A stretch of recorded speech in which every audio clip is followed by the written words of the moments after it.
preparing the live stream. There we go. I'll say that. Okay, so it is October 13th, 2022. I'm going to take a moment just to give a shout out. Happy birthday to one of my favorite people in the world, Greg Powell. He's a friend of mine from Georgia, but we'll just take that moment. We're exactly 13 months apart. And he's old. Yes, he's older than me. No, so, yeah. You anyway, guys are both young. We are. No, he's not as gray as I am, but. Anyway, I noticed this. I have to go get a haircut. I'm getting a little bit of a Farrah flip on one side. It doesn't do it on the other side, but anyway. How are you? Good. Been super busy. Yeah. So that's sort of par for the course. There's was lots going on in the last month and a half here for me. So, but starting to slow down slowly. So, well, I said to you the other day, I said, when do you sleep? Because you had just driven back from Red Deer. Just driven back from Red Deer. You took your granddaughter. I think it was Drayton Valley. So okay, Drayton Valley. The health professional recruitment and retention conference. So that was a great conference. Yeah. Was there any progress out of that, or how was it great?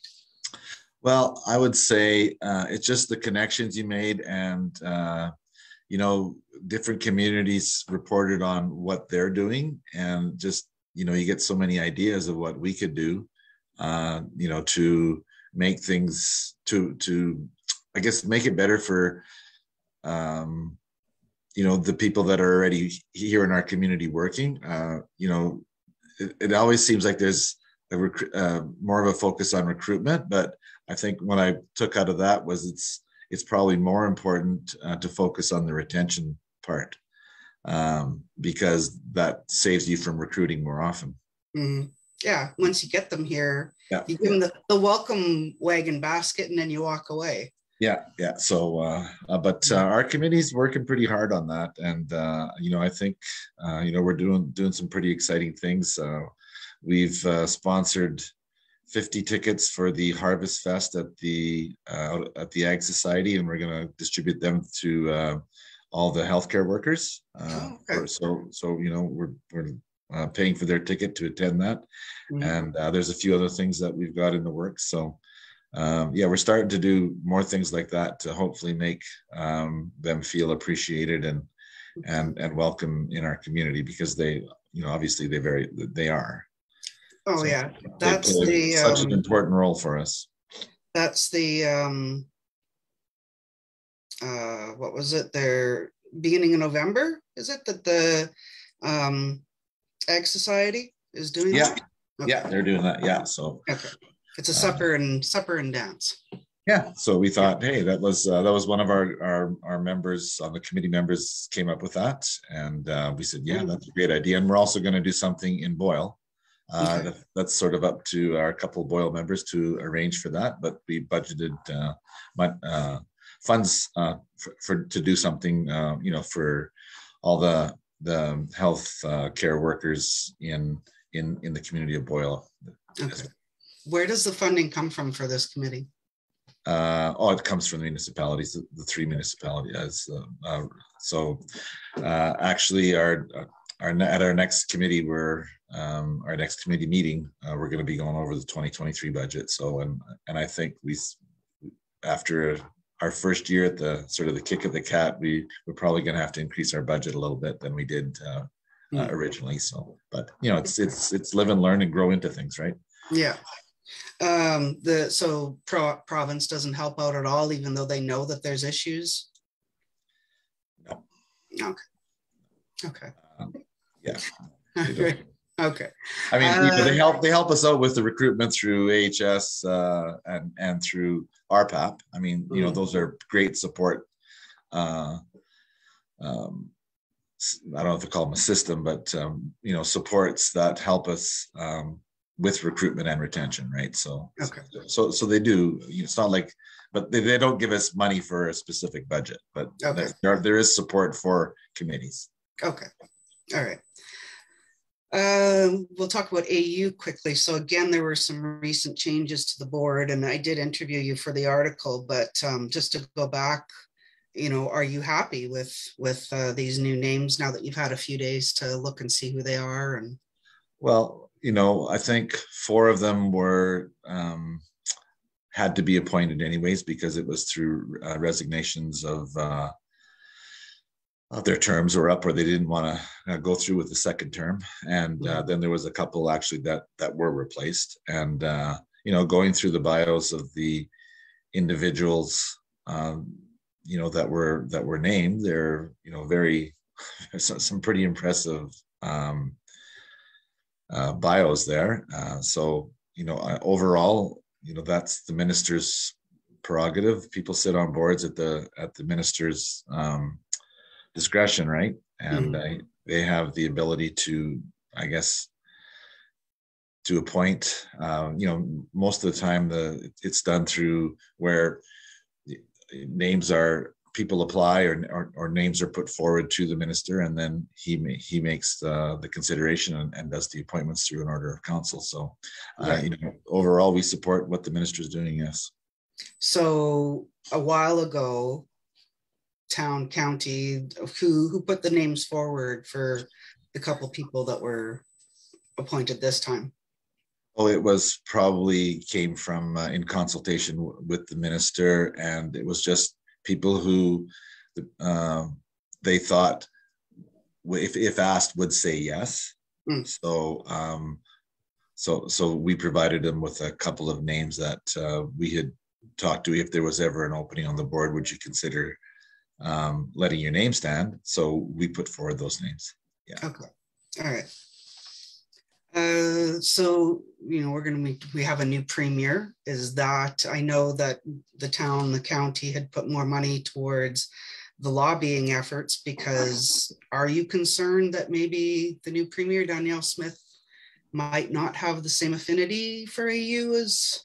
Well, I mean, there's the possibility of that. I mean, I think she is a strong supporter of rural Alberta, and I think she will hopefully see that's the reason we're doing this. This isn't an Athabasca community specific, I guess, problem. It's for all of it's happening in our community. This particular issue, but that depending on how that's handled, that sends a message to the rest of rural Alberta as well, right?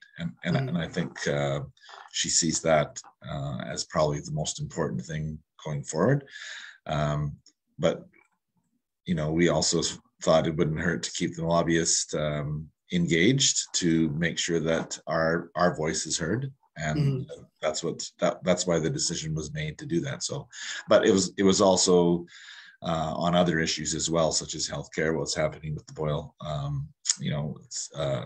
The lobbyists can lobby for many things. This doesn't have to be on one issue. So it was easy to do that, to move forward on several issues for us. So great. And so far so good. Yeah, Boyle did put money in, but their money was more towards trying to save their healthcare center. Yeah. Some of it, I mean, AU impacts the whole region, whether it's Boyle or the county or whatever, because people can live anywhere. And I think that Boyle Council would have done it, put the money forward anyways. Like originally when we first did that, they weren't quite sure, but then they saw what sort of what we did, what we accomplished, and they said, yeah, this is important for our region. It would be no different than us supporting it if and when we'd done something when Miller Western left, right? Because many people that worked at Miller Western lived in Athabasca. They didn't live in, a few lived in Boyle, but more lived in Athabasca or the county. Yeah. So it impacted us as much as it did the village of Boyle, outside of the tax base, I guess. Yeah, and that wasn't even as many people as what AU is. Oh yeah, no, that was on a smaller scale for sure. Yeah, but it still has a major impact. Yeah. Oh yeah, absolutely. If you lose 100 people, you're going to lose 80 spouses with them. Yeah. Yeah. And children that go to school. Yeah, impacts the enrollment. Impacts your grant for per capita grants. It's like it really it's exponential, right? Or so yeah. And you don't want to be a cautionary tale like Barhead losing the Alberta Distance Learning Center, or Swan Hill losing the waste plant. Yeah, we were going to make sure our voice was heard. You know, where the chips fall, they end up falling. But you know, we made sure that our voice was heard, and that we had we could convince the government that it's what we were lobbying for was extremely important. Yeah, it is. It is extremely important, and we have to remember that these things ripple out, and they can just take off like wildfire. So, but speaking of fires, it's fire prevention. Good one. That was a good. That was I had to struggle. I had to get into that one. Oh, I wasn't expecting that. Okay. It is Fire Prevention Week, so yeah, go out and hug your local volunteer firefighter. Yeah, absolutely. We're so fortunate to have the dedicated volunteers that we have. It's quite amazing the job that they do, and that's, I'm sort of speaking specifically for the town, but that extends out to into the county as well, right? For all the I think there's 9 volunteer fire departments. I'm not totally sure on that, but yeah, it's like, and it's sort of a regional approach. They all help each other, and yeah, we'd be pretty hooped without them. So my hat goes off to them, but we can't say thank you enough. So yeah, not everybody wants to run towards the danger, so I appreciate that. Yeah, I think the elephant in the room right now is former Councillor Prosser. Will there be a by-election? Well, that's yet to be determined, I guess, by the MGA. If you go by the rules of the MGA, after you've missed 8 consecutive weeks, you are considered disqualified. There was a motion in council that could have, I guess, recused her absence. The council voted to not do that. So I think the resignation has to come in before the next council meeting, which is on Tuesday. And if it doesn't, then I guess we move forward with enforcing that, I guess. So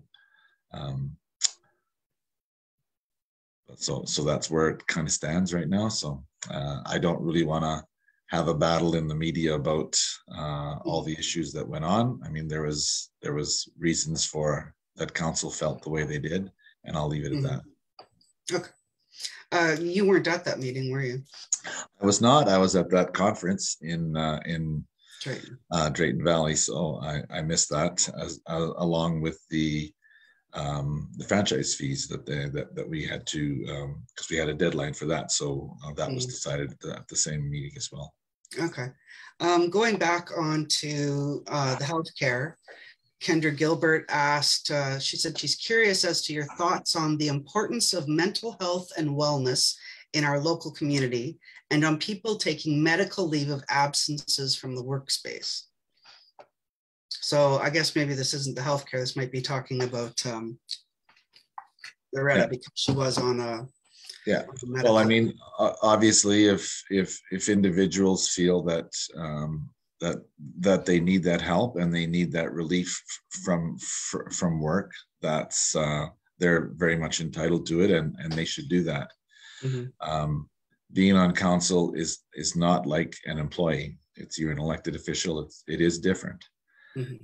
Right. So you were there represent people elected you to represent them and do a job. And when you're not doing that for whatever reason there is, that has to be looked at, right? So, but as far as for people and in the community, yeah, I mean, it's obviously through the pandemic that's probably magnified that the mental problems that all people in walks of life are going through, from students that miss school to to teachers, to people that were unemployed. It was a stressful time, right? Mm-hmm. And some people even were as dire as became homeless, right? Mm-hmm. So it is a big issue, and something that we're going to have to learn to deal with, more so than we have in the past. So, but I think that there's also not the stigma today that goes with mental illness that there was 5, 10, 15 years ago. And that's a good thing. It is. But going back just to Loretta, that discussion was in camera, right? So there's probably things that you guys as a council would know that the public will never know. That's correct. That's why it was handled in camera. And, I wasn't part of that, so I don't have any idea what went on there, but, but the discussions, but yeah, there's more to it than meets the eye. I'll leave it at that. Okay. And then, sorry, you going back. So it'll be at the next council meeting, you guys would decide?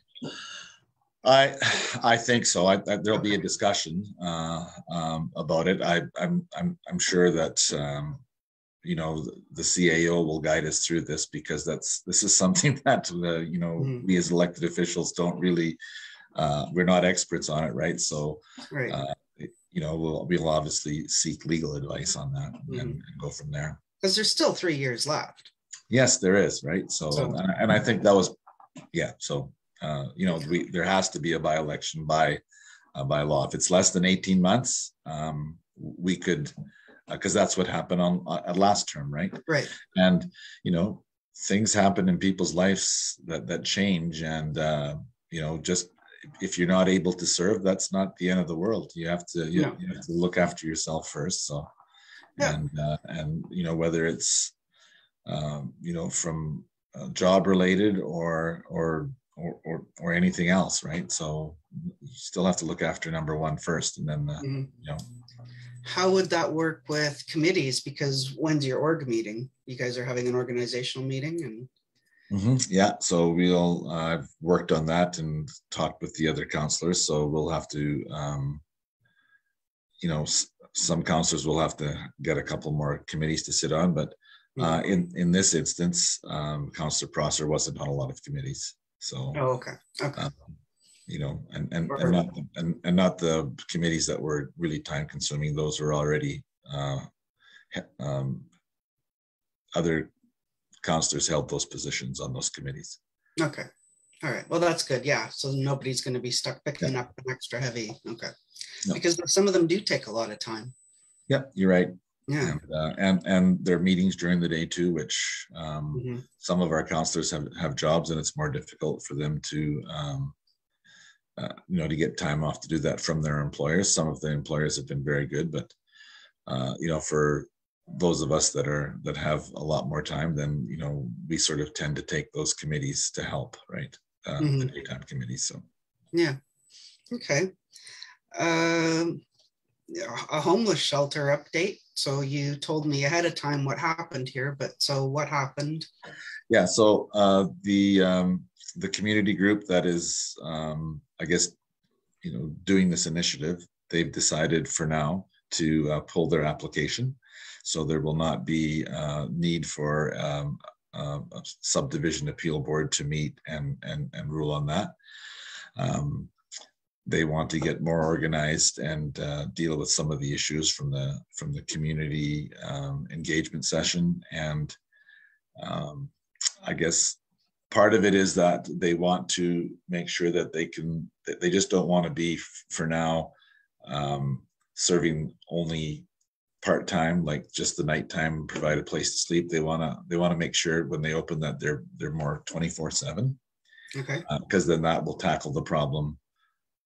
I don't want to say properly, but in a much better manner that could have long-term benefits more so than just providing a shelter for the evening. Right. So that's sort of what they've informed us of, and so fine with that. And we'll have to see where it goes in the future. Okay.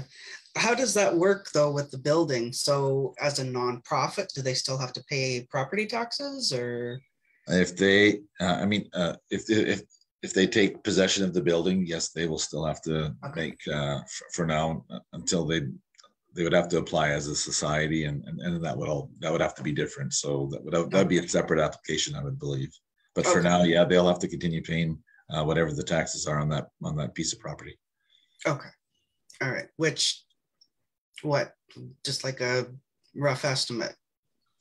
I would think it's probably less than $2,000 a year for the. Okay. I can't say for sure. Yeah, I know. That'd be a guess on my part. Yeah. Okay. Ray, got to watch your phone. I'm sure Rachel will text. Yeah, she'll be. What are you doing? What are you saying? I'm just curious as to how much, because they it's not like they have a bunch of grants flooding in yet. So I'm just worried about where they're going to come up with this money to pay the property taxes, as they're still looking for money to properly open it. Right. So. Yeah. Well, there are some grants that they have applied for, and that will go. I think that was to go more towards the renovations of the building, which will have to be done no matter what they do. So, but I guess that's up to them to do that. So that's not up to the municipality to provide funding necessarily for that.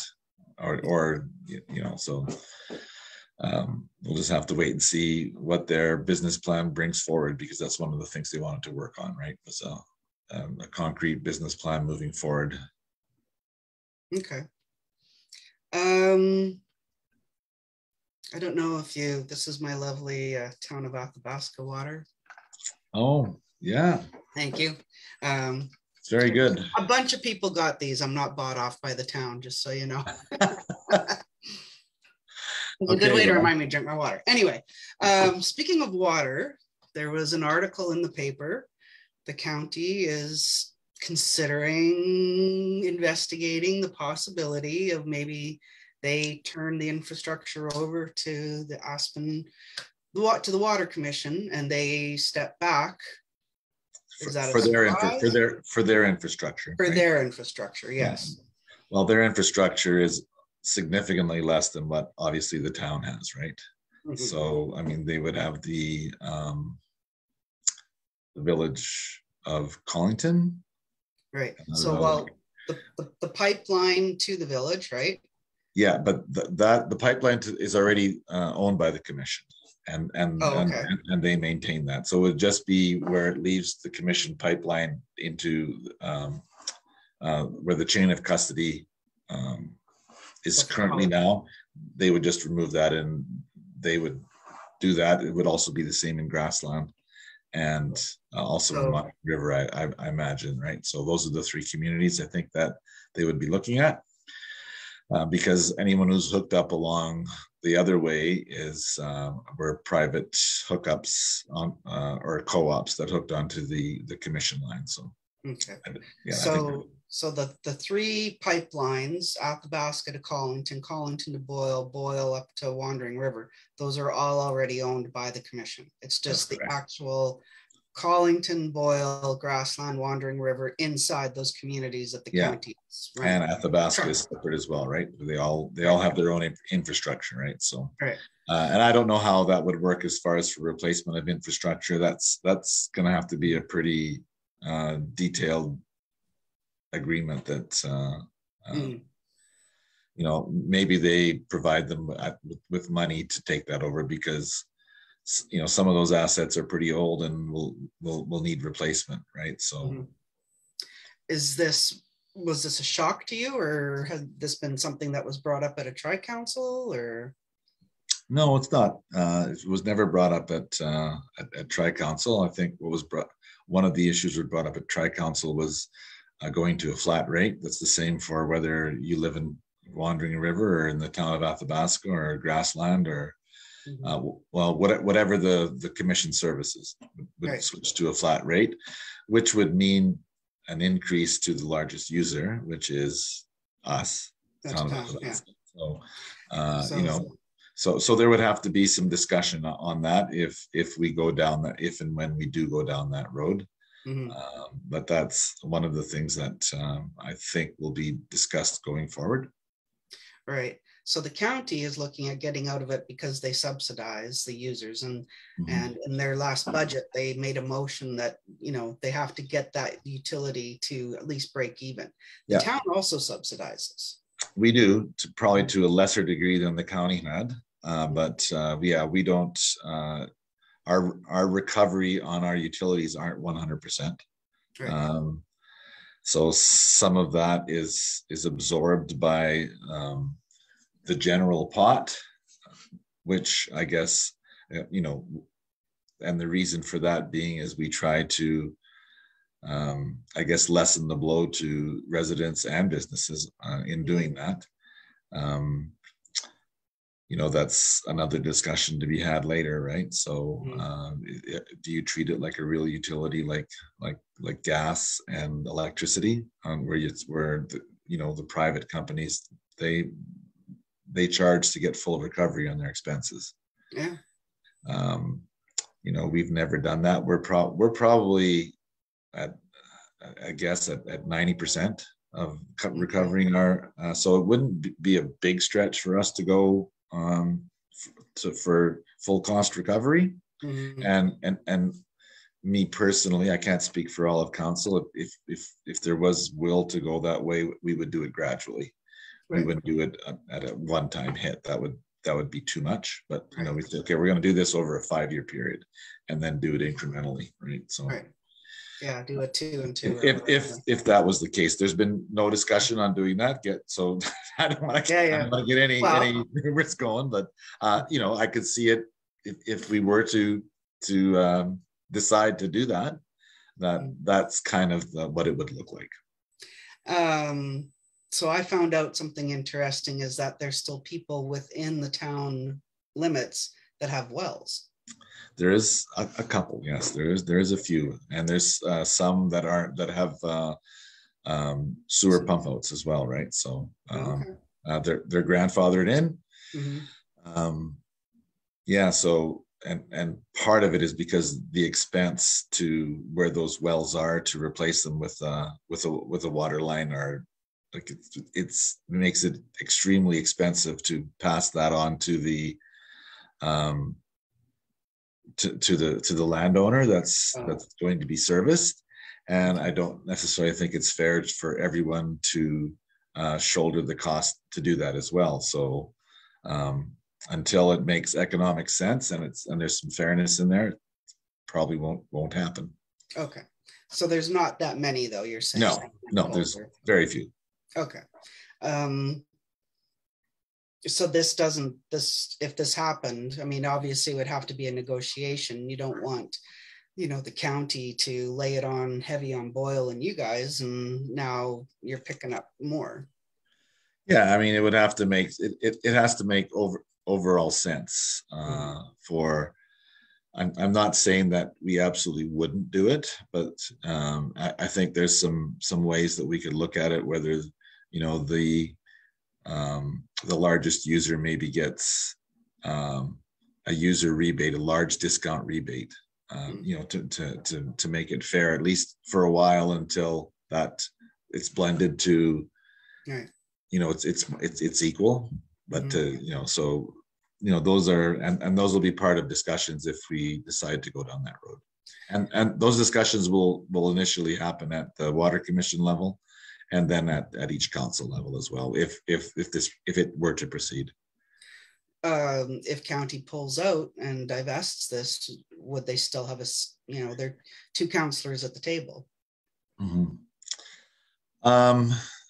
Yeah, I mean, they still would be, their residents would still be paying, and they're still responsible for their residents. So yes, they would still have to have a voice at the table. Okay. Yeah. All right. But speaking of county again, so the Arbitration Review Board, they've decided to bring in legal advice, properly trained clerks and stuff when it's a county property that's under review. just these people are trained and they've taken an interest in it, because you can't do this without training, right? Yeah.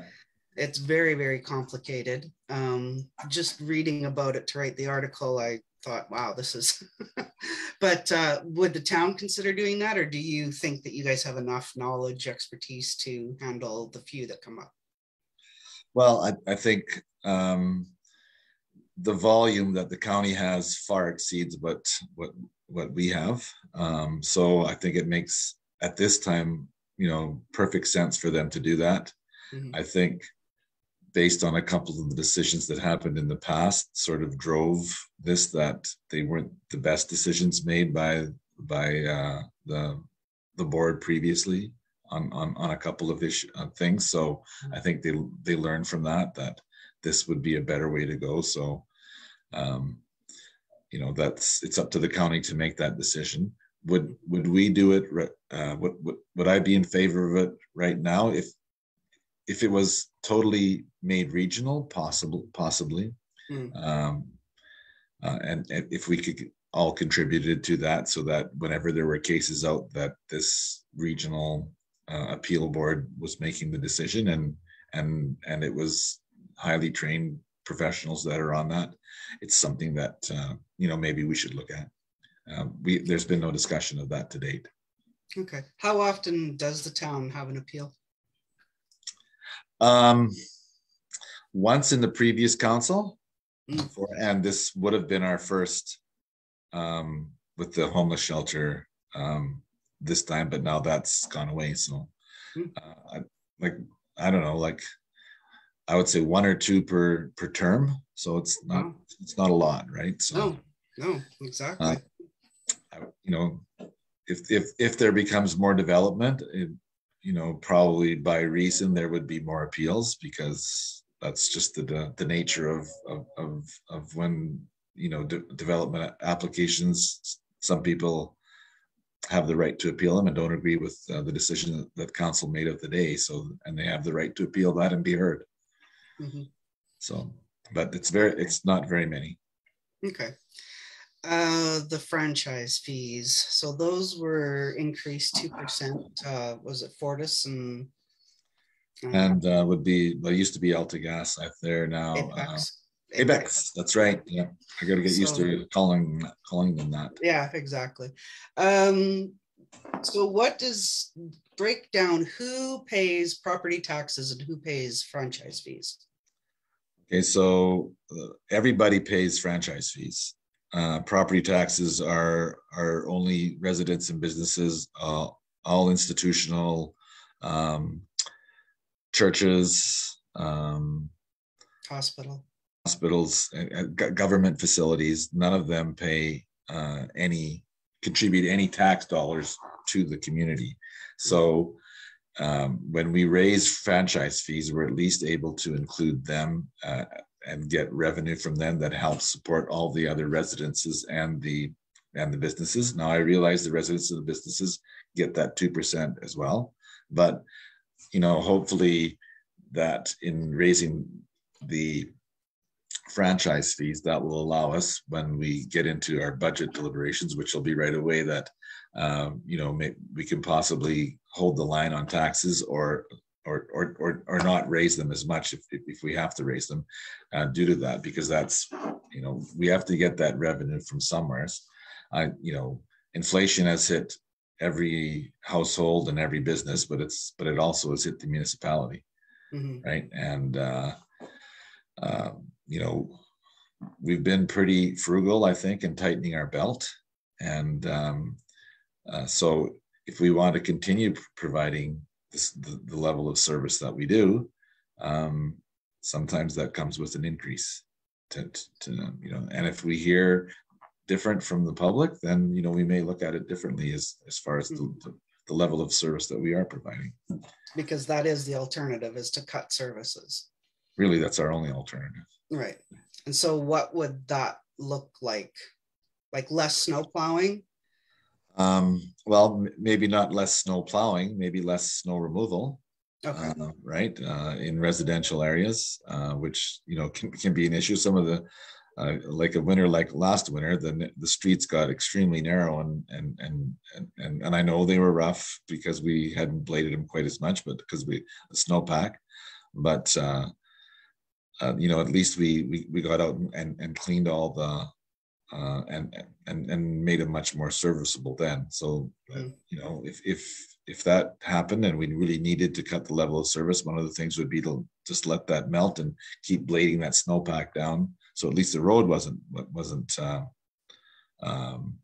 as rough as it was, but things like that, grass cutting, I guess, the aesthetic, quite a few of the aesthetic things that we do.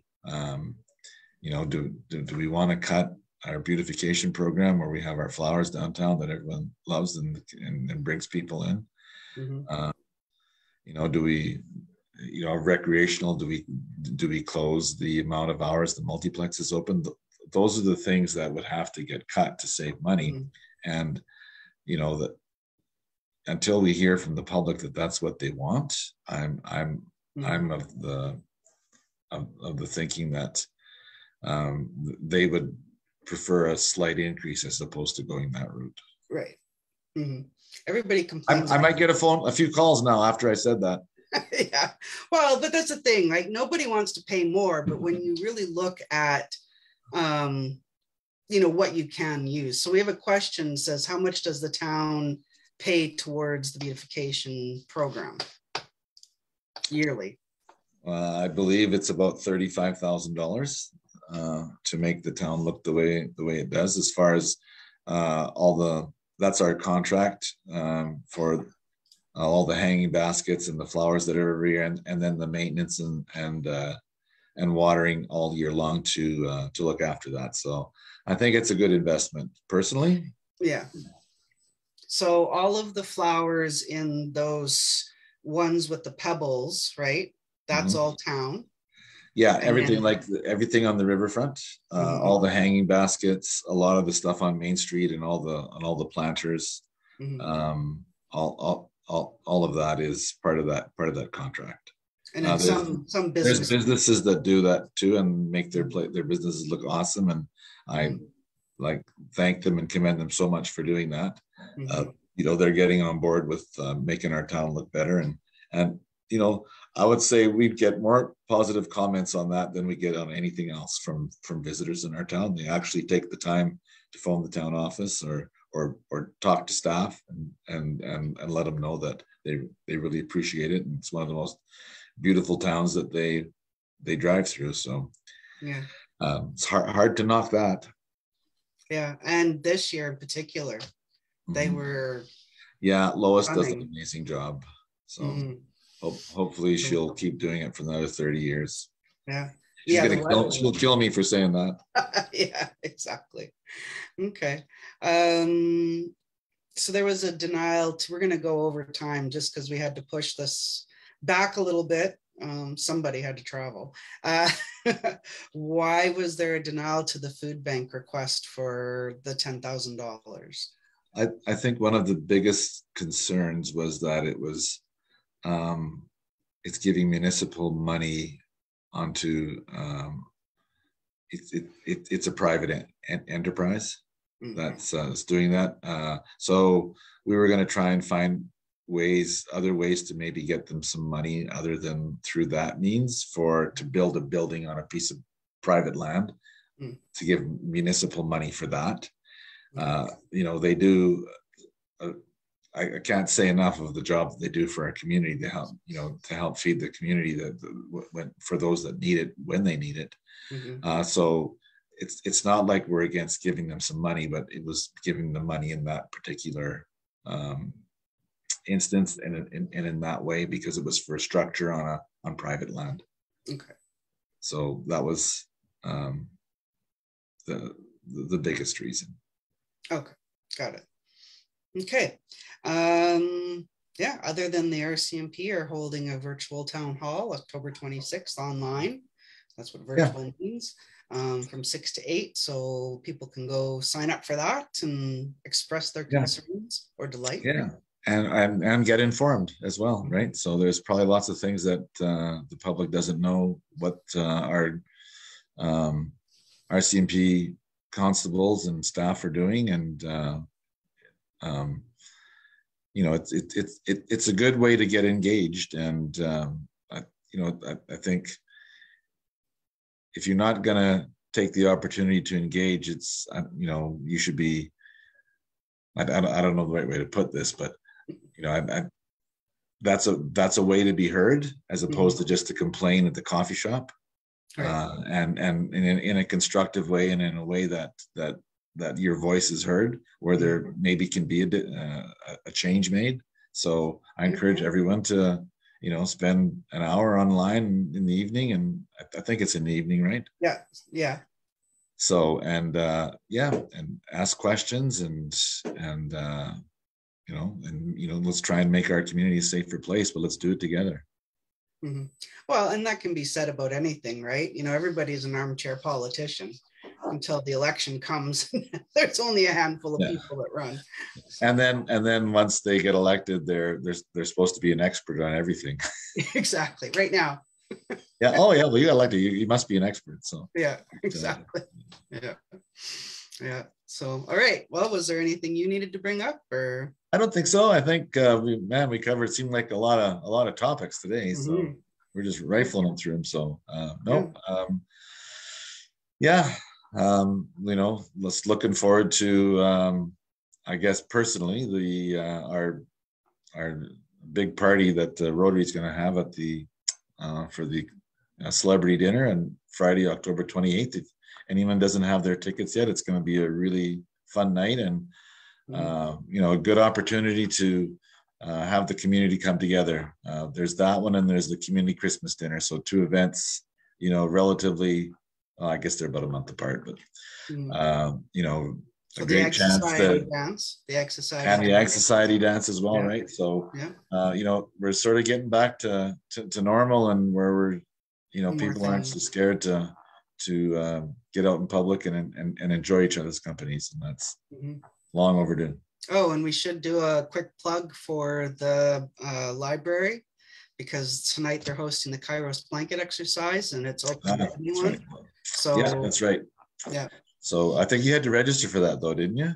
I think, it was, just show up. Probably still could, up to 60 people, so you could get a hold of the library and check. But I think it's 6:30. The Friendship Center is providing some food, and you'll be led through the blanket exercise. If you've never been through it, I suggest that you do, because it is quite powerful. Yeah, I'm glad you brought that up. That was good. Thanks for doing that. So all right. Well. All right. Well, till next time. Yeah. All right. Take care. All right. You bet. Bye.